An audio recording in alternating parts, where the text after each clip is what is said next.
Minnesota. When big boys ain't know us. All fast money, never slow us.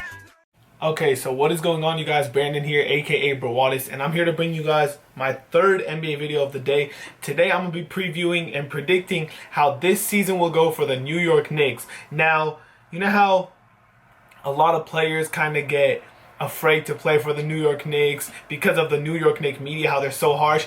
That's how I feel about you New York Knicks fans. You guys have been begging me to do the season preview, and I'm going to do it. Whatever I say is my own opinion. If you don't agree with it, you don't agree. We'll see how the season plays out. So, because I've had a lot of, like, just last video, I predicted the New Orleans Pelicans to miss the playoffs. Oh, bro, why do you hate the Pelicans? Fuck you, all this. I'm just like, this is my opinion. That's why it's the Brawadis NBA show. If you don't agree with it, that we all have different opinions. Okay, whatever. I'm talking too much. Let me start.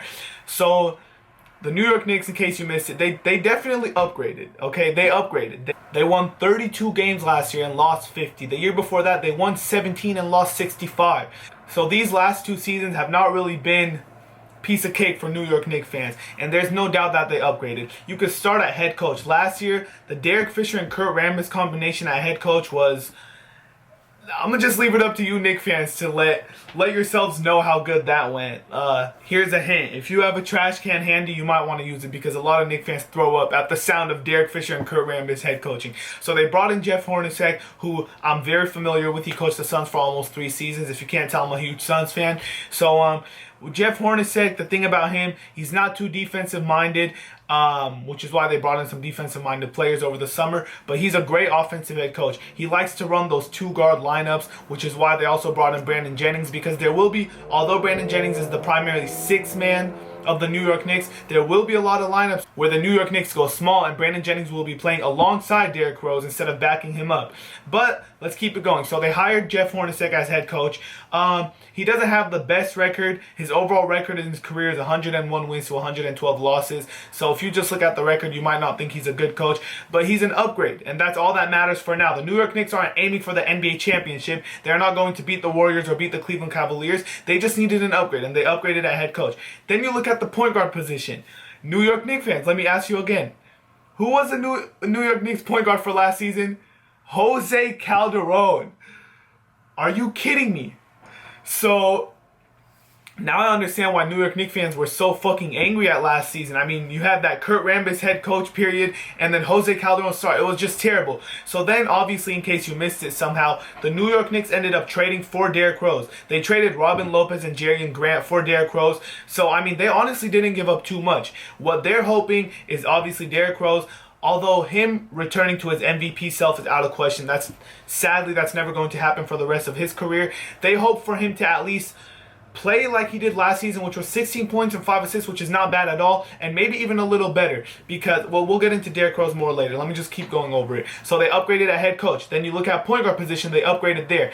Their shooting guard position, I think they brought in a perfect fit in Courtney Lee, and I'm not just saying he's a perfect fit for the New York Knicks. I honestly think Courtney Lee would fit perfectly on any team. He's a 3-and-D player. He does not need the ball in his hands to score. He's a catch-and-shoot guy. That's something the New York Knicks did not really have last season. They didn't have somebody who could kind of camp out at the 3-point line, stretch the defense, and if he catches the pass, put up a 3. And he's also a great defender. So that's exactly what the New York Knicks needed. Courtney Lee, I do love that signing. He's going to be the starting shooting guard for the Knicks. You then have, as small forward, Carmelo Anthony, who, in my opinion, yes, he did put out, I think he averaged 21 a game last year, which was the 2nd lowest scoring output of his career.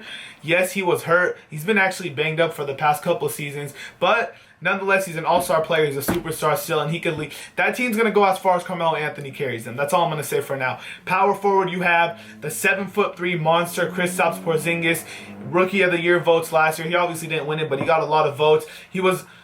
He kind of fell off at the end of last season. He kind of hit a wall, which was expected for rookies. Some rookies always end up hitting a wall. You got to hope he avoids that sophomore slump, because that ends up usually being worse than the rookie wall. But the first half of his season, he was turning heads. He was breaking necks left and right. People were in shock at what he was doing. So you have hope, not just for the present, but for the future with Porzingis. Then you have at center that, yes, they brought in Joakim Noah. They signed him for 4 years. $72 million for the center who averaged 4 points a game last year, 8 rebounds, and was hurt. He missed a ton of games. Got a $72 million contract. They're obviously banking on him, just like Derrick Rose, to go back to his old ways. What's his name? Joakim Noah was actually 4th in MVP voting just a couple years ago. 4th place in the whole league in MVP voting. So, now that we've gone over the starting lineup, let's look at the bench. Let me just start off with Sasha Vujacic. I don't know why he's still a part of a rotation for an NBA team. He's just lucky that he's really close with Phil Jackson, because if it wasn't for him, Sasha Vujacic would not have a job in the NBA. Personally, I think they should give Justin Holiday more minutes than Vuj, but for right now, he's their backup shooting guard. You then have backup center. Here's my thing. I want to see Willie Hernangomez play, but I'm not sure if I said that correctly. Sorry, New York Knicks fans. Their backup right now is Kyle O'Quinn, but they have Willie, who a lot of people are comparing to a younger Marc Gasol. I'd love to see him get more minutes than Kyle O'Quinn, but that's probably not going to happen. They re-signed Langston Galloway, who's a great defender. He can shoot the three, but he's also a great defender. He could defend multiple positions at once. And then you have, I think, one of the most underrated signings in the league this past offseason. They signed Brandon Jennings to be their sixth man. I think just like Brandon Knight, what a coincidence. Just like B. Knight, Brandon Jennings' perfect roles coming off the bench. As a starter, he's very inefficient. He doesn't play too much defense. He makes a lot of bonehead mistakes. Same with Brandon Knight. So you move him to the bench where all he needs to do is score. You remember Brandon Jennings' 55-point game? That seems like 10 years ago, but in reality, it was just like 3 or 4 years ago. The dude can score the ball. And hold on, what do you need coming off the bench? You need scoring. You don't need someone to come out there and play great defense. You don't need someone to lead an offense. You need scoring, and that's exactly what Brandon Jennings does. Him alongside Brandon Knight, I think they're going to be in the running for 6th man of the year. So look at this. Me talking about the New York Knicks starting lineup and their bench and their head coach, and it looks like they have a great roster, right? It looks like everything's going to go smoothly and they're going to finish top 3, top 4 in the East, because that's the way I'm talking, right? Wrong. And let me tell you why. Well, actually not wrong, because it's just a risk. Injuries. Injuries. This team has the potential. I forgot where I read this. I read this on one of the websites I was looking at last night. They compared the New York Knicks to a Jenga setup. If you don't know what that is, it's where you stack up a bunch of pieces, and if you don't let it fall apart, then it's perfect. But if one piece falls apart, then it all falls apart. I think the New York Knicks, if healthy, they're for sure, surefire playoff team. That's for sure. And maybe even more. Maybe win a playoff series and get to the second round, if healthy. But you have Derrick Rose. Here, let me give you the good thing about Derrick Rose. Some people who don't really watch NBA religiously, oh, Derrick Rose is so injury prone, oh, Derrick Rose this and that. Listen, Derrick Rose last year, we all know about his knees and his Achilles and everything. He didn't miss games due to his knees. Last year, his knees were perfectly fine. The only games he missed were because of his vision. So, knock on wood, obviously, because Derrick Rose does have a big injury history. But for last season, he was healthy. He didn't have any concerns with his knee. Has he kind of fallen off as a player due to those previous knee injuries? Yes. He only averaged 16 points a game. He didn't shoot a high. He was inefficient. He didn't shoot at a high clip last year. But you figure the most important thing are if his knees can stay healthy, his vision's fine. He's over that vision phase. So you figure his knees are healthy, and you have a solid point guard right there, a former MVP. Okay, for those of you who don't watch basketball too much, don't look into all that Twitter shit where, oh, Derrick Rose is so injury prone. Yes, he used to be, but for now, and knock on wood, he looks to be healthy. His only concerns were his eyes. Then you look at Courtney Lee, like I said before, a perfect fit for this team. He doesn't need to score 20, 25 points a game. He could just camp out, shoot the 3-ball, and his main focus is going to be defense. Okay? Then you have at the small forward spot, Carmelo Anthony, who he's a superstar in my opinion, and he's going to go as far. They're going to go as far as Carmelo can take them. If Carmelo can stay healthy, because he has had some knee problems that have kind of been an issue, he needs to stay healthy. Look, this is my concern with injuries. And it's not, I don't know.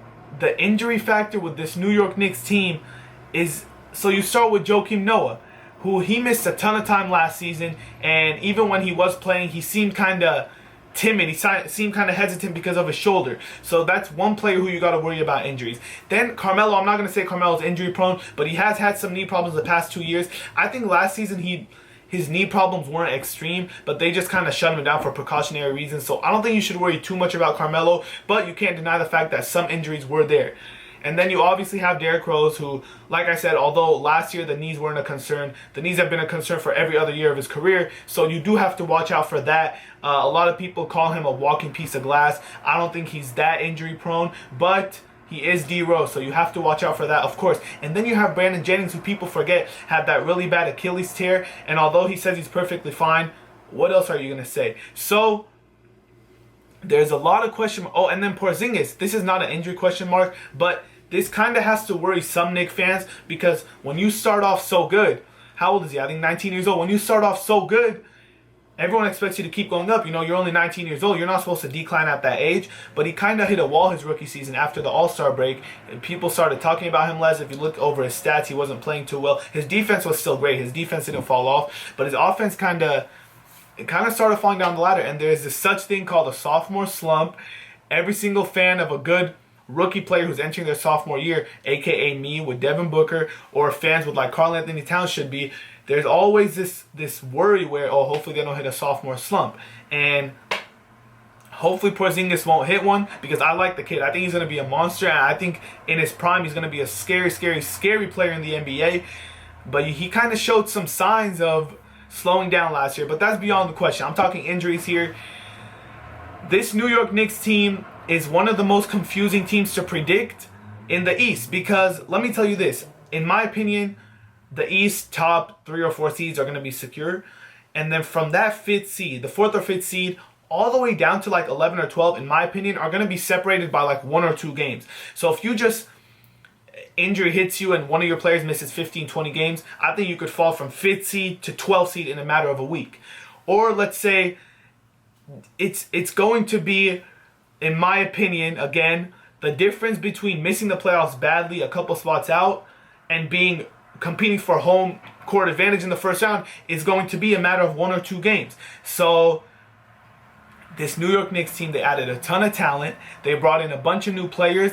And to me, it's like a huge jigsaw puzzle where the pieces do fit, but at the same time there are some pieces where you're like, where does this come into play? So they're not a complete mess, for example, like the Brooklyn Nets, where they just bought a fucking puzzle and just dumped it all over the floor. The New York Knicks had a big jigsaw puzzle, a lot of pieces, and they put a lot of it together. Now, my main thing is the New York Knicks have a really, really high ceiling, but a really low floor at the same time. So it's going to be really hard to predict the win total for this team. That's why if you look over a lot of predictions, some have them as low as 30 wins, some have them as high as 50. So there's a really, really big gap for this team. But this is the Bro Wattis NBA show, so myself, Bro Wattis, has to make this prediction. And before I make this final prediction, let me just say I really like the way this team is set up, because in my opinion, they could play big to where they have Joakim Noah, Porzingis, and Carmelo, and Courtney Lee, and D Rose. That's a huge lineup.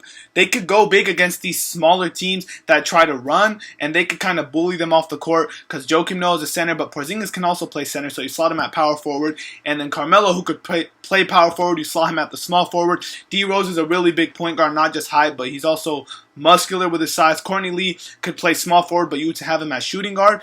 And if that's not working and teams are going small and they're running them out the building, the New York Knicks could also, wait for it, they could also go small. They could play Porzingis at center and have Noah on the bench for now, Carmelo at the 4, Courtney Lee at the 3, and then they could have D Rose and Brandon Jennings in the lineup at the same time, as Hornacek did and had success with doing, putting Bledsoe and Dragic in the game at the same time, with Gerald Green, playing a lot of 3-spot, playing a lot of small forward. So the Knicks have a lot of roster flexibility. And I do believe Phil Jackson did a really good job in setting up this team to compete with the bigger teams in the league and compete with the smaller teams in the league. I think if healthy, they are not a one-dimensional team. They could slot in a lot of different lineups and play a lot of people out of position in a good way. So I do like that they're not limited. They're not limited to one thing. They're not limited to one certain style of play. So I myself do like that. My biggest worry is obviously, wait for it, injuries. This New York Knicks team got to be one of the hardest teams to predict. And let me tell you, this prediction has nothing to do based off talent. This prediction has all to do with injuries. So I'm going to give you one prediction if they're healthy and one prediction if they're not. So if healthy, there's no denying that they upgraded at almost every single position. They upgraded their bench, they upgraded their head coach, and they just seem to have more confidence. They seem to have more young talent, more chemistry on the court. They have someone who can come in and play that Jamal Crawford type of role in Brandon Jennings. By the way, he loves playing in New York already. So I'm going to give them a fully healthy New York Knicks squad. I think they could fight for home court advantage. I don't think they could get that fourth seed just because of obviously the Cavs, Raptors, Pacers, Boston Celtics, but I think they could fight for it. Again, this is me talking if they're fully healthy. I think at best, if the New York Knicks are fully healthy, they could pull out 44, 45 wins and compete for that 5th or 6th seed in the East. I think that's a good, solid showing for this Knicks team. And when I say fully healthy, I don't mean every single player plays 82 games, because if that was the case, I'll put them at number 2 or number 3. When I say fully healthy, I mean just the regular injuries. You know, Carmelo maybe misses a couple games, D Rose misses a few games, Joakim misses a few games. That's me saying they're fully healthy. 5th or 6th seed, maybe 45 wins. Now we're going to go with what a lot of people are expecting, and you just cannot predict this. This is not something you could predict. But we're going to go with Derrick Rose misses 40 games because his knee acts up again. His knee acts up again, and he has to be shut down for the last 20 games. And Noah gets hurt like he did last season with his shoulder. And they're going to have to slot in Langston Galloway to start, Kyle O'Quinn playing a ton of minutes, and Brandon Jennings coming in and having Sasha Vujic play a ton of minutes off the bench. That worst case scenario, which this New York Knicks team might be susceptible to because of their injury risks, then if that were to happen, they're going to win no more than 34, 35 games. They're going to be one of the bottom feeders in the East. But the chances of that happening shouldn't be too high. Like I said, injuries are one of the biggest question marks in the game for every team, but more so for this New York Knicks team because, and let me just say one thing. If this was 2012 or 2011, this New York Knicks team would be built for an NBA championship, but it's not. If the New York Knicks could go back in time, they'd win a title with this team, but you can't. So, once again, best case scenario, if the New York Knicks stay healthy and the basketball gods are above them, then I believe they're a playoff team for sure. That's not even a question. And they're winning about 45 games. And if the basketball gods kind of want to rain on the parade of the New York Knicks finally putting together a decent team around Carmelo, because I don't think you used to make excuses for Carmelo. You know, he's had a bad team around him. He's had a lot of injuries. But I think now Carmelo, if this team stays healthy, there's no reason he shouldn't be able to take them past the first round of the playoffs. I think Carmelo, you can't make excuses for him anymore. He finally has a team around him where, obviously aside from that Denver Nugget Western Conference Finals team, he finally has a team around him where you're like, okay, D Rose, Joakim Noah, Courtney Lee, Brandon Jennings. Let's see if Melo really is the player he was touted to be in his first couple of years of the year. Or his first couple of years in the league. So I think that's the biggest question mark. This team will go as far as Carmelo Anthony will take them. If it's my final prediction, factoring in everything that can happen, I think the New York Knicks will finish between the 8th to 10th spot in the East. 40, 41 wins, right around 500. If they make the playoffs, they'll be the 8th seed. If they miss it, I believe they're only going to miss it by 1 or 2 games, which would suck because this team is built to win right now, and they're going to be right there. I think they're going to be right in the thick of things. There's no way they're going to be in the bottom of the East again, and I don't believe they're going to be at the top of the East. So, New York Knicks fans, I hope you enjoyed this prediction, and good luck to you guys because injuries are a huge question mark to every single team in the league, but even more so to you guys. So I hope you guys stay healthy, and I hope you guys enjoy this season. For a lot of you New York Knicks fans who don't know, I was actually a huge fan of Amari Stoudemire when he joined that team. When he joined that team, I got this jersey. So I do actually own a Knicks jersey. This is the only jersey I own of another team, and it was for Amari Stoudemire. No, I don't wear it because I'm obviously a huge Suns fan, but I used to love Amari Stoudemire. So good luck to you guys.